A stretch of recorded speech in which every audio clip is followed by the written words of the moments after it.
Egoja ka problem se joshet nga thirrjet që kanë të bëjnë me kënaqësitë përkohshme.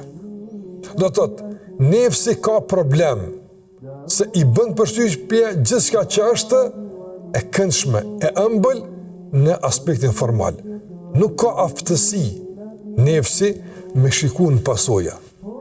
Dhe këtu është betejë jonë me te. Me mësu me shiku në pasoja. Me mësu dhe me kuptu se cytit e shejtanit janë thirrje armiqësore. Andaj, frenimi i tij është betejë me te. Ta mbajmë të frenuar. Ashtë ka njerë që në pa mundësi me kuptu natyrën e kësaj beteje dhe rrezikun që vjen nga egoja, i alirojnë frejt këtij nefsi, kësaj egoje, pastaj ja bëhet e dëmshme dhe armiqësore për njeriun.